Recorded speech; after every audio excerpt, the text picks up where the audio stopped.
Release ಆಗಿದೆ ಅಂತ. So ಅದೊಂದು ಸ್ಪೆಷಲ್, ನನ್ನ ಹೊಸ ಪ್ರಾಜೆಕ್ಟಿನ ಪ್ರೋಮೋ ಐಶು ಬರ್ಡೇ ದಿನ ರಿಲೀಸ್ ಆಗಿರೋದು. ಸೊ ಖುಷಿ ಇದೆ. ಹೋಳಿಗೆ ಊಟ ಯಾವಾಗ ಹಾಕ್ಸ್ತೀರಾ ಅಂತ ಕೇಳ್ಬೋದು. ಹೋಳಿಗೆ ಊಟ ನಾವು ವರಮಹಾಲಕ್ಷ್ಮಿ ಹಬ್ಬಕ್ಕೆ ಮನೆಗೆ ಬನ್ನಿ, ಎಲ್ಲರೂ ಹೋಳಿಗೆ ಊಟ ಮಾಡೋಣ. ಲಕ್ಷ್ಮಿ ಕೂಡಿಸಿರ್ತೀವಿ. Okay, and thank you so much ಪ್ರತಿಯೊಂದು. ಅಂಡ್ ಐಶು ಬರ್ಡೇ ತುಂಬಾ ಸ್ಪೆಷಲ್ ಆಗಿರ್ಬೇಕು ಅಂತ ತುಂಬಾ ಎಲ್ಲರೂ ನಾವೆಲ್ಲ ಫ್ರೆಂಡ್ಸ್ ಎಲ್ಲ ಸೇರ್ಕೊಂಡು ಪ್ಲಾನ್ ಮಾಡಿದ್ವಿ. ಅಂಡ್ ಇದನ್ನ ಇನ್ನೂ ತುಂಬಾ ಸ್ಪೆಷಲ್ ಮಾಡಿದ್ದೀವಿ ಎಲ್ಲರೂ. Thank you so much. ಕೋಪ ಎಲ್ಲ ಹೋಯ್ತು ಬ್ರೋ. ಹೌದಾ?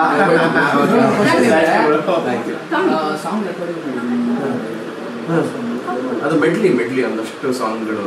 ಹೌದು, ಒಂದೊಂದೇ ಆಲ್ರೆಡಿ ವೈರಲ್ ಆಗ್ತಾ ಇದೆ ಆನ್ಲೈನ್ ಅಲ್ಲಿ. ನೀವ್ ಆಡಿದ್ದೀರಾ? ಮತ್ತೆ ಎಷ್ಟೊಂದು ಜನ ಆಡ್ತಾ ಇದ್ರು. ಹೌದು. Okay bro. Okay, thank you so much. But ನಮ್ಗೆ ವೇಟ್ ಮಾಡಿ ಇಷ್ಟು ಟೈಮ್ ಕೊಟ್ಟಿದ್ದಕ್ಕೆ ನಿಮ್ಗೆ ಅಲ್ಲ, ನೀವು ಬಂದಿದ್ದಕ್ಕೆ ಥ್ಯಾಂಕ್ ಯು. ನಮ್ಮ ಟೈಮ್ ಅಲ್ಲ, ನಿಮ್ಮ ಟೈಮ್ ಎಲ್ಲರಿಗೂ. Okay, thank you so much. Thank you.